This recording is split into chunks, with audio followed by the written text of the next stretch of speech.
नमस्ते, नमस्कार, जोहार मेरे प्यारे छात्र छात्राओं। कैसे हैं आप सभी को एक बार राधे राधे, हर हर महादेव।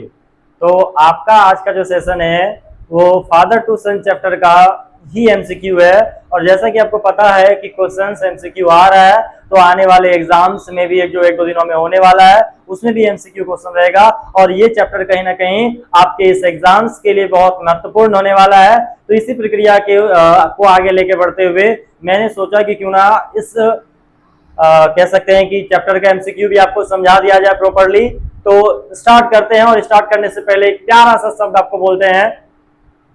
वो प्यारा सा शब्द क्या है कि फौलाद सा जिगर रख, फौलाद सा जिगर रख, तूफानों से क्या डरना। फौलाद सा जिगर रख, तूफानों से क्या डरना। कि कश्तियां उनकी डूबती है, कश्तियां उनकी डूबती है जिनके इरादों में पानी होता है। और हमारे इरादे बुलंद हैं, ओवर कॉन्फिडेंस हम लोग हैं, और हम लोग उतने ही मेहनत से चलेंगे और उतने ही मेहनत से आगे बढ़ेंगे। जैसा कि मेरा थॉट आपको याद है कि हाथों में पड़ गए छाले हैं, हाथों में पड़ गए छाले हैं, फिर भी कलम संभाले हैं, क्योंकि हम द चिल्ड्रंस एकेडमी वाले हैं। अरे हम ना रुकने वाले हैं भैया, हम ना थकने वाले हैं। तो इसी लाइन के साथ आपका जो ये फादर टू सन चैप्टर है इसको स्टार्ट करते हैं। इसके एमसीक्यू को जितना कम समय में हो सके मैं आपको समझाने का प्रयास करूंगा और आप इसे अवश्य दिल से समझें। ओके, तो लाइन बाय लाइन एक एक क्वेश्चंस को वर्ड टू वर्ड हम लोग देखेंगे आज इस क्लास में। स्टार्ट करते हैं। पहला क्वेश्चन मेरे प्यारे छात्र छात्राओं, आप देखिए।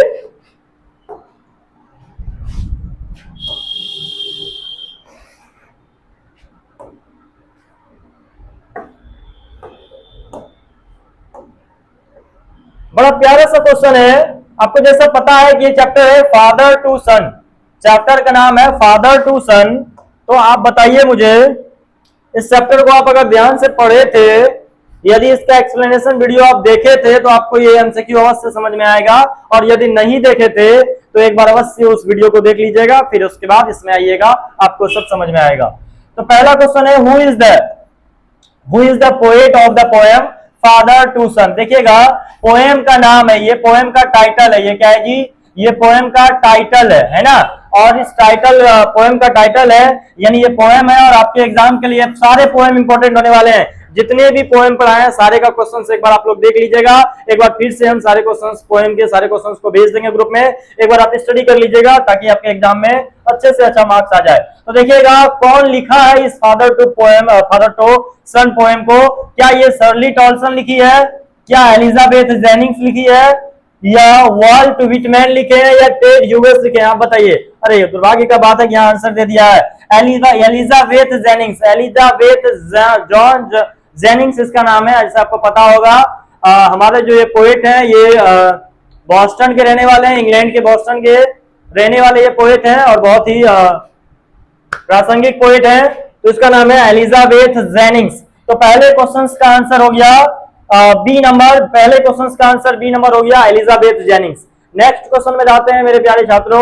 What does the word prodigal means? आप बताए थे कि पिताजी चाहता है कि मेरा बेटा घर वापस आ जाए, चाहे वो जितने खर्चे करवाए मैं सारे पैसे देने के लिए तैयार हूं। बस मैं चाहता हूं कि मेरा एक बेटा घर आ जाए। मैं जानता हूं कि मेरा बेटा खर्चीला है, मैं उसे खर्च करने से बिल्कुल भी नहीं रोकूंगा। तो ये प्रोडिगल शब्द जो है इसका मतलब होता है खर्चीला। क्या होता है मेरे प्यारे साथियों? खर्चीला होता है ना। तो बहुत ज्यादा खर्च करने वाला जो व्यक्ति होता है उसको प्रोडिगल कहते हैं। और सेम इसका जो साइनोनिम है उसको ढूंढने के लिए कह रहा है, यानी क्वेश्चन में कह रहा है what does the words prodigal means? Prodigal का अर्थ क्या है, मीनिंग क्या है? तो क्या ब्रेव होता है? नहीं, बिल्कुल नहीं होता है। बैड मतलब बुरा होता है? नहीं होता है। एक्स्ट्रा वेगेंट का मतलब होता है खर्चीला, एक्स्ट्रा वेगेंट का मतलब बिल्कुल खर्चीला होता है। तो सी आंसर चला गया। सेल्फिश का मतलब स्वार्थी होता है, तो ये आंसर नहीं होगा। तो आंसर हो गया आपका एक्स्ट्रा वेगेंट। क्या ये क्वेश्चन आपको समझ में आया? तो अवश्य एक लाइक कर दीजिएगा, अवश्य एक लाइक कर दीजिएगा अगर आपको सेशन समझ में आया तो। ठीक है, नेक्स्ट क्वेश्चन में आते हैं मेरे प्यारे छात्रों। There was no sign of dash between the father and the son, यानी पिता और पुत्र के बीच में जरा सा भी किसी भी प्रकार का कोई सिंबल, कोई साइन नहीं दिख रहा है। किस चीज का साइन पिता दिखाना चाहता है, या ये क्वेश्चन क्या कहना चाहता है फादर टू सन में कि पिता और पुत्र के बीच में कोई भी साइन नहीं है, कोई भी सिंबल या चिन्ह नहीं पता चल रहा है। तो किस चीज का साइन और सिंबल कह रहा है बताइए? क्या अंडरस्टैंडिंग है? अंडरस्टैंडिंग का मतलब होता है समझ, यानी पिता और पुत्र के बीच की जो अंडरस्टैंडिंग है वो मेल नहीं खा रही है, अंडरस्टैंडिंग बढ़िया नहीं है पिता और पुत्र का। क्या इस बारे में कह रहा है, या मिसअंडरस्टैंडिंग हो गया? मिसअंडरस्टैंडिंग का कोई बात नहीं है, ना ये होगा ना ये होगा, ए नंबर आंसर है अंडरस्टैंडिंग। यानी पिता और पुत्र के बीच में जो विभेद चल रहा है, जो बातचीत नहीं हो रहा है, इस बातचीत को यानी बातचीत नहीं हो रहा है, कहीं ना कहीं वार्तालाप जब नहीं होता है तो अंडरस्टैंडिंग अगर बढ़िया नहीं होता है दो व्यक्ति के बीच में, तो दोनों के बीच में बातचीत हो जाना सबसे पहला बंद होता है। यानी पिता और पुत्र के बीच में बातचीत नहीं हो रहा है, यानी उसका अंडरस्टैंडिंग खराब है। तो बिल्कुल ए नंबर आंसर इसका हो गया। आप याद रखिएगा कि क्वेश्चन नंबर फर्स्ट का जो है ये क्वेश्चन बहुत इंपॉर्टेंट होने वाला है, याद रखिएगा। एलिजाबेथ जेनिंग, एलिजाबेथ जेनिंग याद रखिएगा इसका आंसर है। नेक्स्ट क्वेश्चन देखिएगा, हु सेज, कौन, किसने कहा, किसने कहा we both must live on the same globe, हम दोनों एक ही धरती पर रहते हैं, एक ही संसार में रहते हैं, एक ही ग्लोब में रहते हैं। ये शब्द किसने कहा था? क्या आपको याद है कि हम दोनों एक ही ग्लोब में रहते हैं फिर भी अलग अलग हैं? ये शब्द किसी और ने कहा था?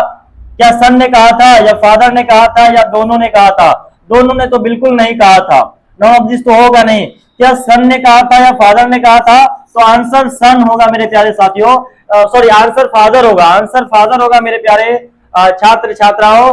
तो ये शब्द जो है ये उसके पिता ने कहा था कि हम दोनों एक ही संसार में, एक ही दुनिया में रहते हैं लेकिन फिर भी अलग हैं, फिर भी हम दोनों में बातचीत नहीं हो रहा है। तो बिल्कुल बी नंबर आंसर होगा, द फादर। नेक्स्ट क्वेश्चन में आते हैं, 5 नंबर क्वेश्चन देखिएगा, पढ़िएगा। In the poem father to son, यानी फादर टू सन पोएम में हु एक्सप्रेस हिज हेल्पलेसनेस, यानी कौन अपनी लाचारी को, अपनी हेल्पलेसनेस को, अपनी दुविधा को या अपनी समस्या को आपके सामने रखता है? इस पोएम में कौन रख रहा है, कौन अपनी लाचारी, अपनी समस्या को रख रहा है बताइए? तो कौन रख रहा है? तो क्या सन रख रहा है? क्या सन को कोई मतलब नहीं है, सन लास्ट में, बस लास्ट स्टेंजा में बोलते हैं सन। यहाँ पर पोएट रख रहे हैं? नहीं, बिल्कुल नहीं, ऑल ऑफ दिस नहीं होगा। तो द फादर रख रहे हैं, यानी पिताजी अपनी भावनाओं को, अपनी लाचारी को एक्सप्रेस करके रख रहे हैं कि भाई हम पिता और पुत्र के बीच में अंडरस्टैंडिंग नहीं है, हम दोनों के बीच में बातचीत नहीं हो रहा है। मैं चाहता हूं कि मेरा बेटा दूर ना जाए, मेरा बेटा बस मेरे पास आ जाए, मैं उसे अपने साथ रखना चाहता हूं, बिल्कुल बचपन वाली जिंदगी फिर से जिएंगे, फिर से मौज मस्ती करेंगे, पिता ऐसा चाहता है। नेक्स्ट क्वेश्चन में आते हैं, why is the father unable to understand his son, यानी कि पिता अपने बेटे को समझ नहीं सकता है। अच्छा, क्यों नहीं समझ सकता है ये बताइए कि पिता अपने पुत्र को समझ क्यों नहीं पाता है? क्यों पिता को अपने बेटे के बारे में समझ नहीं आ रहा है, या उसकी भावनाओं को नहीं समझ पा रहा है पिता? ऐसा क्यों हो रहा है बताइए आप? बिकॉज ऑफ जनरेशंस गैप, क्योंकि पीढ़ियों का अंतर है, जनरेशंस गैप है, या because of the psychological gap? Psychological का तो कोई चर्चा नहीं है, इमोशनल गैप का भी कोई चर्चा नहीं है, यहाँ पर जनरेशंस गैप होगा। ये कि पीढ़ियों में अंतर है, पिता की सोच और विचार भावना अलग है और पुत्र की विचार या विचारधारा वो अलग है, उसके सोच उसकी विचार अलग है। पुत्र अपनी दुनिया बनाना चाहता है, वो अकेले जीना चाहता है, और पिता चाहता है कि पुत्र मेरे साथ आ जाए, वही पुराने दिन पुरानी जिंदगी जिएंगे, है ना। पिता को पुत्र का बचपन याद आता है और वह कहीं ना कहीं कल्पित होता है, पिता कहीं ना कहीं कल्पित होता है, वो रोता है कि मेरा बेटा काश वैसा ही बन जाए, है ना। तो यहाँ पर जनरेशंस गैप होगा, जनरेशंस गैप यानी पीढ़ियों का अंतर होगा। 7 नंबर क्वेश्चन देखिएगा मेरे साथियों, why is the father unhappy with his सन, कह रहा है कि पिताजी क्यों अनहैप्पी है, पिताजी क्यों अनहैप्पी है अपने बेटे से, बताइए अपने बेटे से उसका पिता क्यों दुखी है? आप एक बार बताइए, पिता अपने बेटे से दुखी क्यों है, कि क्या कारण है दुखी होने का? There thinking is totally different, क्यों दुखी है? क्योंकि बेटा का जो विचार है वो पूरी तरह से अलग है और पिता का भी विचार पूरी तरह से अलग है, दोनों का विचार अलग है और दोनों के विचार मिल नहीं रहे, आपस में मिल नहीं रहे। दे आर सेपरेटेड, क्योंकि वे अलग रहते हैं इसीलिए वो खुश है, नाखुश है पिता उसका, या they live in different homes, वे अलग अलग घर में रहते हैं इसलिए नाखुश है। यहाँ एग्जैक्टली आंसर अगर देखा जाए तो there thinking is totally different. उनके जो विचार है मेरे प्यारे साथियों वो बिल्कुल अलग है। पिता अलग विचारधारा के हैं और पुत्र अलग विचारधारा के हैं। नेक्स्ट क्वेश्चन देखिएगा मेरे साथियों, why does silence surrounding the father and the son, यानी पिता और पुत्र के बीच में क्यों साइलेंस है? साइलेंस का मतलब शांति है, स्थिरता है। पिता और पुत्र के बीच में बातचीत नहीं होता है, ऐसा क्यों है बताइए? ऐसा क्यों है? बिकॉज दे आर स्ट्रेंजर्स, क्योंकि वे दोनों अजनबी हैं। यानी पिता और पुत्र क्या अजनबी है, इसीलिए उन दोनों के बीच में बातचीत नहीं होता है, ऐसा नहीं है। Because they are not friendly, क्योंकि वो फ्रेंडली नहीं है, ऐसा भी नहीं है। Because they are not speaking terms, क्योंकि उसके बीच में जो वार्तालाप होता है, जो बातचीत होता है, बातचीत जो होता है वो सही ढंग से नहीं हो पा रहा है। इसी कारण से इसमें बताया गया है कि साइलेंस रहता है, यानी दोनों अगर आपस में भी रहे तो दोनों में बातचीत नहीं होता है। तो आंसर हो जाएगा सी नंबर, है ना, because they are not speaking terms, क्योंकि दोनों की जो बातचीत है उस टर्म्स के हिसाब से अब नहीं हो पा रहा है। The father and the son must extend their hands, पिता और पुत्र जो है दोनों अपने हाथ को एक्सटेंड यानी बढ़ाना चाहता है। पिता और पुत्र दोनों हाथ को अपना बढ़ाना चाहता है। अच्छा क्यों बढ़ाना चाहता है? दोनों पिता और पुत्र दोनों अपने हाथों को आखिर क्यों बढ़ाना चाहता है? क्या कारण है जो पिता और पुत्र अपने हाथों को बढ़ाना चाहता है? फॉर गुड रिलेशंस, क्या एक अच्छा रिलेशन फिर से हो जाए? दोनों में हाथ बढ़ा लेंगे, दोनों में दोस्ती हो जाएगा और एक अच्छी दोस्ती हो जाएगी, इसलिए नहीं, ऐसा नहीं है। टू फॉरगिव ईच अदर, याद रखिएगा ये क्वेश्चन बहुत इंपॉर्टेंट है। ये क्वेश्चन इंपॉर्टेंट है क्योंकि पिता और पुत्र दोनों अपना हाथ इसीलिए बढ़ाना चाहता है क्योंकि वो एक दूसरे को माफ करना चाहता है और फिर से वही दुनिया जो दुनिया बचपन में जिया था वही दुनिया जीना चाहता है। यानी आंसर हो जाएगा to forgive each other, to forgive each other. Next question में देखते हैं हम लोग, What kind of life does the poet want his son to live? कह रहा है कि what kind of life does the poet want his to live son? अब देखो पोएट चाहते हैं किस प्रकार का जीवन जिए पुत्र, पुत्र का जो जीवन होगा वो कैसा होगा, पोएट कैसा चाहते हैं कि पुत्र का जीवन कैसा हो जाए? कोऑर्डिनेट लाइफ या ये लाइफ विद बेटर रिलेशनशिप, एक ऐसा जीवन जिसमें रिलेशन अच्छा हो जाए, या एक पीसफुल लाइफ। यानी पोएट जो चाहते हैं कि पीसफुल लाइफ हो, कैसा लाइफ हो? सन के साथ। Poet wants his son to live, poet चाहता है कि सन कैसा जीवन जिए? तो शांतिपूर्ण जीवन जिए, पीसफुल लाइफ हो पोएट का, है ना। नेक्स्ट क्वेश्चन देखते हैं, in the poem father to son the father is ready to, father to son poem में फादर हमेशा तैयार है, किस कार्य को करने के लिए फादर हमेशा तैयार है मेरे साथियों? तो फादर हमेशा माफ करने के लिए तैयार है। फॉरगिव हिज सन, अपने बेटे को वो माफ करना चाहता है, वो चाहता है कि मेरा बेटा फिर से उसी घर में वापस आ जाए, है ना। तो आंसर हो जाएगा फॉरगिव हिज सन, यानी बी नंबर आंसर हो जाएगा। आपके पास ये पीडीएफ पहले से ग्रुप में है, यदि आप ग्रुप खोल के एक बार देखें व्हाट्सएप ग्रुप अपना, तो उसमें आपको ये पीडीएफ मिल जाएगा, क्वेश्चन ढूंढने की आवश्यकता नहीं पड़ेगी आपको, है ना। तो वहीं ये क्वेश्चन से देख लीजिएगा।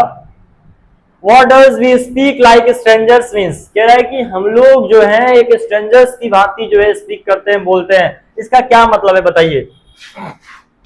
कह रहा है what does, इसका क्या मतलब है? We speak like strangers, हम लोग जो है स्ट्रेंजर की भांति बोलते हैं।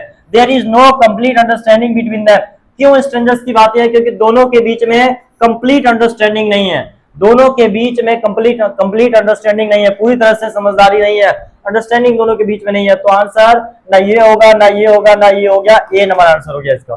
नेक्स्ट क्वेश्चन में आते हैं मेरे प्यारे छात्र छात्राओं। 13 नंबर क्वेश्चन देखिएगा, according to the poem father to son poem में, पोएम के अनुसार who have lived in the same house for years, तो कह रहे हैं कौन सालों तक एक ही घर में रहा था?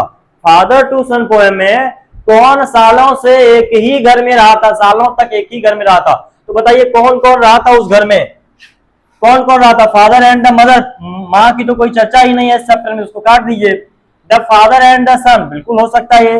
The son and the daughter, son की तो चर्चा लेकिन डॉटर की नहीं है। The father and the daughter की चर्चा नहीं है। तो आंसर बी नंबर हो जाएगा, the father and the son, यानी पिता और पुत्र एक ही घर में, एक ही ग्लोब में, एक ही संसार में रहे थे, है ना, एक ही संसार में रहे थे। तो वही तो कह रहा है कि सेम हाउस में रहते, एक ही घर में रहते थे बचपन में। तो कौन कौन रहते थे? तो पिता और पुत्र रहते थे। Next question 14 number question, which of the following is an example of the simile used in the poem father to son? Father to son में एक पोएटिक डिवाइस यूज किया गया है, सिमिली। सिमिली जब भी आपको पकड़ना होगा याद रखिएगा, सिमिली पकड़ने का तरीका है तो सेंटेंस के बीच में LIKE लाइक होगा, एज होगा, एज लाइक होगा, हो जाएगा, या एज अगर सेंटेंस के बीच में मिल जाए तो समझ लीजिएगा वो सिमिली होता है। तो देखिए साइलेंस सराउंडिंग अस, इसमें ना ये इन सभी शब्दों का उपयोग नहीं किया गया है। The seeds I spent on it, इसमें भी नहीं किया गया है, ये नहीं होगा, ये नहीं होगा। वी स्पीक लाइक, देखिए यहाँ लाइक आया है, स्ट्रेंजर्स आया है। Yet what he loves I can not share, ये भी नहीं होगा। तो आंसर सी होगा, क्योंकि लाइक एज या एज लाइक या एज एज अगर सेंटेंस में आए तो समझिएगा वहां पर जो पोएटिक डिवाइस यूज किया गया है वो सिमिली है। तो बिल्कुल यहाँ आंसर भी दिया गया है सिमिली। अगर क्वेश्चन समझ में नहीं आए तो आपको क्लास में बस हम बता देंगे, पोएटिक डिवाइस एक बार क्लास में हम एक्सप्लेन करके सारे पोएटिक डिवाइस को एक्सप्लेन करके बता देंगे क्लास में, फिर समझ में आएगा। यहाँ बस इसको समझ लीजिए आप। Which of the following is an example of alliteration? Alliteration भी एक पोएटिक डिवाइस है मेरे प्यारे छात्र छात्राओं। फादर टू सन में कौन सा alliterations को यूज किया गया है? Alliterations का मतलब होता है कोई भी शब्द, अगर कोई भी वर्ड शुरू हो, कोई भी वर्ड शुरू हो, मान लीजिए कोई दो वर्ड शुरू हुआ, एक वर्ड यहाँ, एक वर्ड यहाँ शुरू हुआ है ना, तो दोनों वर्ड का अगर पहला लेटर सेम है, दोनों वर्ड का पहला लेटर W है, ये भी W है, तो समझिएगा यहाँ पोएटिक डिवाइस एलिट्रेशन का यूज किया गया है। यहाँ पर पोएटिक डिवाइस एलिट्रेशन का क्या है? जैसे एक कविता आता है, जॉनी जॉनी यस पापा, तो लगातार दो बार जॉनी और जॉनी बोला गया है, तो जे दो बार आया, तो वो जो है एलिट्रेशन हो गया। तो यहाँ देखिए कौन कौन सा शब्द है जो लगातार शुरू हुआ है, तो एस से यहाँ भी है, एस से यहाँ भी है, तो साइलेंट सराउंडिंग देख सकते हैं, ये एलिट्रेशन हो सकता है। वी स्पीक यहाँ तो नहीं है, एस यहाँ है, लेकिन लगातार नहीं है, लगातार होना चाहिए, यहाँ पर लगातार दिया गया है, यहाँ भी लगातार नहीं है, यहाँ भी नहीं है, तो इसका मतलब है answer silent surrounding us. Silent surrounding us मतलब हमारे चारों ओर शांति ही शांति है। नेक्स्ट क्वेश्चन आइएगा, although the father and the son have lived in the same house for years, what does the father say about their relationship? इस लाइन में कहा गया हालांकि पिता और पुत्र दोनों एक ही घर में सालों तक रहे हैं, तो इस सेंटेंस का क्या मतलब है कि फादर क्या कहना चाहता है अपने बेटे के रिलेशनशिप के बारे में, बेटे के साथ संबंध जो है उसके बारे में क्या कहना चाहता है? तो ही envies his son, या he adores his son, या he does not understand his son। यहाँ ये क्वेश्चन इंपॉर्टेंट हो सकता है, वह पिता और पुत्र एक ही घर में एक ही संसार में रहे, लेकिन वो अपने बेटे को अभी तक समझ नहीं पाया है, अपने बेटे को नहीं समझ पाया है। ठीक है, ये क्वेश्चन सही है। नेक्स्ट क्वेश्चन देखते हैं मेरे प्यारे साथियों, व्हेन द सन स्पीक, जब पुत्र बोलता है, जब पुत्र बोलता है, does he seem to feel sad about the distance between them? When the son speak, जब पुत्र बोलता है, तो does he also seem to feel, क्या वह भी इस चीज को फील करते हैं? यानी पिता जिस भावनाओं को, जिस पीड़ा को फील कर रहे हैं, क्या पुत्र भी उसी पीड़ा को फील कर रहा है क्या? Sad about the distance between them, यानी उन दोनों के बीच में जो दूरियां आ गई है, उन दूरियों के बीच में क्या पुत्र भी फीलिंग वैसा करता है जैसा पिता कर रहा है? तो आंसर बिल्कुल यस है, ही डज। हाँ बिल्कुल, वो भी वैसा ही अनुभव कर रहा है जैसा उसका पुत्र, जैसा उसका पिता कर रहा है वैसा ही पुत्र भी कर रहा है। नेक्स्ट क्वेश्चन 18 नंबर देख लेते हैं हम लोग। Does the father know about his son like and dislike, क्या उसके पिताजी अपने बेटे के पसंद और नापसंद के बारे में पता है?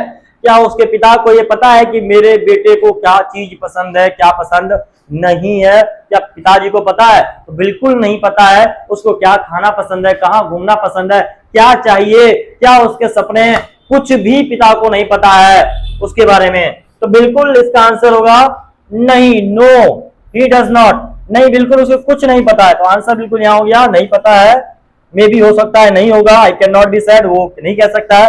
तो बिल्कुल यहाँ पर बी नंबर आंसर हो जाएगा, no he does not know, है ना। नेक्स्ट क्वेश्चन देखते हैं 19 number, what does the meaning of the word prodigal? एक बार और क्वेश्चन आ गया, प्रोडिगल का मतलब क्या होता है? प्रोडिगल का मतलब क्या होता है बताइए? जो ज्यादा खर्चा करे, जो ज्यादा धन को व्यय करे, खर्च करे, उसका मतलब प्रोडिगल होता है। एन अंडरस्टैंडिंग सन, क्या पुत्र के समझने के बारे में। सम हु इज इंटेलिजेंट, जो बहुत ज्यादा तेज हो उसको प्रोडिगल कहा जाए। या some who spend money freely, जो पूरी तरह से स्वतंत्र होकर पैसे को खर्च करे, उसको प्रोडिगल कहेंगे। तो बिल्कुल सी नंबर होगा, वैसे व्यक्ति जो अपने पैसे को भरपूर खर्च करे, एकदम उन्मुक्त होकर, उसको प्रोडिगल कहते हैं।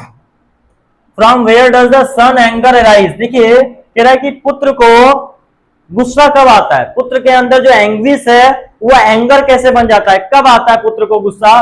तो देखिएगा आउट ऑफ हिज नेचर, क्या उसको उसकी नेचर के हिसाब से, या आउट ऑफ हिज सैडनेस, या उसके दुख के कारण आता है। हाँ, ये लाइन में बताए थे कि पुत्र का जो दुख है, पीड़ा है, वो समझ नहीं पाता है, और उस दुख और पीड़ा के कारण, उस एंग्विश के कारण पुत्र को गुस्सा आता है ना, वो एंग्री हो जाता है। ठीक है, यहाँ सैडनेस है। आउट हिज फादर एटीट्यूड, पिताजी के एटीट्यूड के बारे में कह रहा है, नहीं तो what is the childhood memories, अच्छा out of his childhood memories, क्या चाइल्डहुड मेमोरीज को याद करके उसको गुस्सा आता है, ऐसा नहीं है, ऐसा नहीं है। आंसर होगा B number, answer B number हो जाएगा मेरे साथियों। नेक्स्ट क्वेश्चन देखते हैं, out of his sadness. Okay,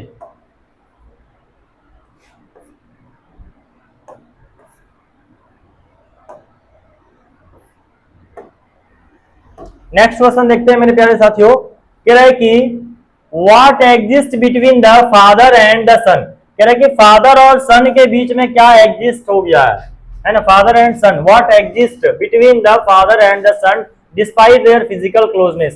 कह रहा है कि फिजिकल क्लोजनेस जो है उन लोगों के अंदर, जो शारीरिक क्लोजनेस है, नजदीकी है, वो बिल्कुल एग्जिस्ट कर गया है, वो बिल्कुल खत्म हो गया उन दोनों के बीच में।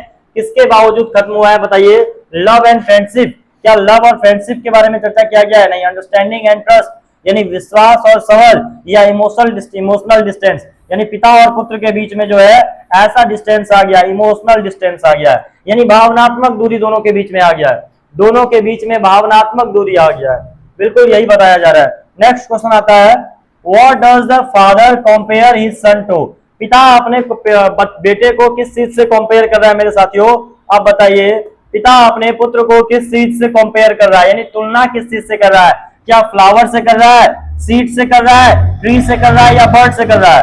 तो बिल्कुल फ्लावर से नहीं कर रहा है, ना तो ट्री से, ना तो बर्ड से, सीड से कर रहा है, सीड्स से कर रहा है, यानी सीड का मतलब होता है बीज से, यानी पिता कहना चाहता है कि इस बच्चे को जन्म मैंने दिया है, इसके अंदर जो गुण है, जो जीन है, वो मेरा है ना, लेकिन फिर भी इसके अंदर का जो विचार है वो मेरे नहीं है, इसकी जो दुनिया है वो मेरी जैसी नहीं है ना, बोया तो मैंने, क्वालिटी मेरा है ना, जन्म मैंने दिया है, लेकिन फिर भी वो मेरे जैसा नहीं बन पाया है। तो आंसर होगा सीड्स, बीबीआई क्वेश्चन कर लीजिएगा इसको।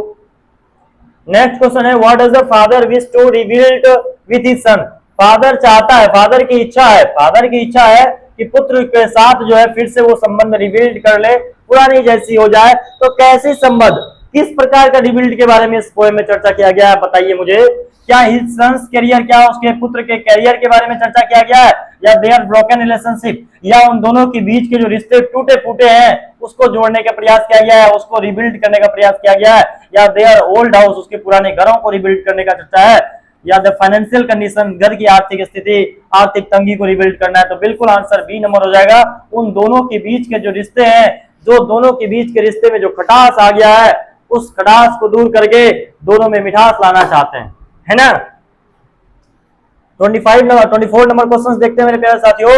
What does the father want to his son to return, what does the father want his son to return to, यानी पिता जो है रिटर्न करना चाहता है अपने बेटे को रिटर्न करना चाहता है। पिता चाहता है कि मेरे बेटों को मैं ये चीजें वापस दे दूं। क्या वापस देना चाहता है, क्या उसका स्कूल वापस देना चाहता है, या चाइल्डहुड देना चाहता है, या होम देना चाहता है, या विलेज देना चाहता है। What does the father wants his son, father जो है फादर चाहता है अपने बेटे से कि वो रिटर्न आ जाए। फादर अपने बेटे से चाहता है, मेरे प्यारे साथियों क्वेश्चन का बात समझिएगा, पिताजी चाहता है कि उसका जो बेटा है वो रिटर्न हो जाए।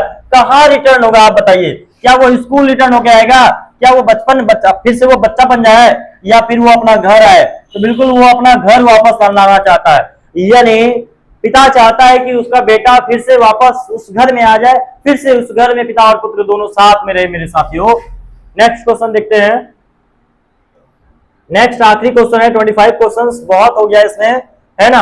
आखिरी क्वेश्चन देखते हैं फादर टू सन चैप्टर में। What is the major theme of the father और सन, फादर टू सन का जो मुख्य रूप से कहा जाए थीम है इस चैप्टर में, तो क्या मेजर थीम है बताइए।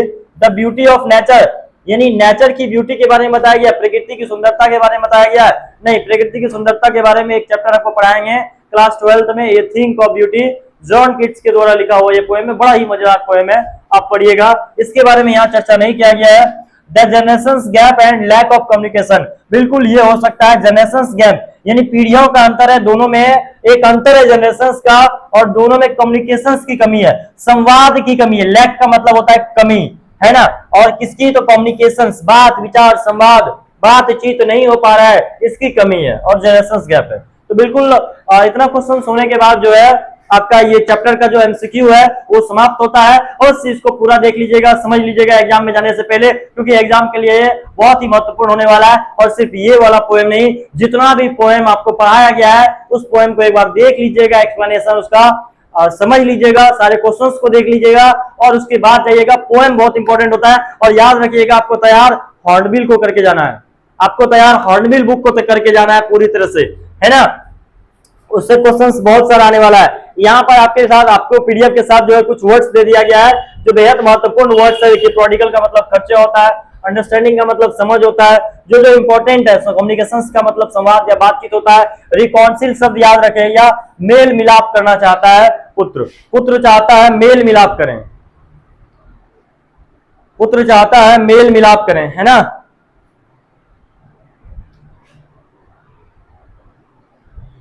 मेरे प्यारे साथियों, आपका क्लास यहीं से ओवर किया जा सकता है ना, एक तरह से कह सकते हैं कि इस पोएम को जो है मैंने कर दिया खत्म, इस पोएम को खत्म कर दिया। इसका एक्सप्लेनेशन भी आपको मैंने सुना दिया था, इसका जो एक्सप्लेनेशन था, इसका जो इंपॉर्टेंट नोट्स था, वो सब मैंने आपको कहीं ना कहीं बता दिया, है ना।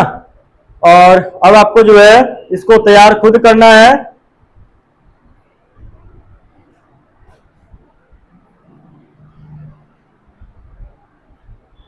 तो कैसा लगा आपको आपका ये सेशन? ऑनलाइन क्लास है, और कुछ कुछ प्रॉब्लम्स हो जाते हैं ऑनलाइन क्लास में, लाइव नहीं चल पाती है, फोन में कुछ प्रॉब्लम हो जाता है, चैनल में कुछ प्रॉब्लम हो जाता है, लगता है सब चलेगा, इससे पहले सब ठीक रहता है, लेकिन एक्चुअल में जिस वक्त लाइव देते हैं उस वक्त कुछ ना कुछ प्रॉब्लम क्रिएट हो जाता है, तो समस्या हो जाता है। और ये रिकॉर्डेड वीडियो आपके पास आएगा, और अवश्य आप इसको देखें, और अपने वैसे छात्र छात्राएं, वैसे दोस्त, उसको अवश्य ये लिंक शेयर करें ताकि वो भी इसको देख ले और समझ ले। दोनों वीडियो का लिंक आप शेयर कर दीजिएगा, है ना। आखिर में एक लाइन कहते हैं, one who does not stubble who will the reach the peak without fighting the dark, how will you find the message of. तो इसको हिंदी में एक्सप्लेन करके हम बता सकते हैं कि जो ठोकर ना खाए, जो ठोकर ना खाए उसे मुकाम क्या मिलेगा, जो ठोकर ना खाए उसे मुकाम क्या मिलेगा। अंधेरों से लड़े बिना, अंधेरों से लड़े बिना सुबह का पैगाम क्या मिलेगा। यानी कि जब तक अंधेरा नहीं होगा मेरे साथियों, तब तक सुबह नहीं होने वाली है। इसलिए जब तक आप मेहनत नहीं कीजिएगा, तब तक आप सफल नहीं हो जाइएगा, तब तक आपको अच्छी सुनहरी सवेरा नहीं मिलेगा। तो अवश्य इस आखिरी एग्जाम के लिए जो बचा हुआ है इंग्लिश का, उसके लिए जी तोड़ के मेहनत कीजिए और बढ़िया रिजल्ट आइए, सबसे अच्छा रिजल्ट इंग्लिश में आना चाहिए। जय हिंद। क्लास ऑफ करते हैं आज का।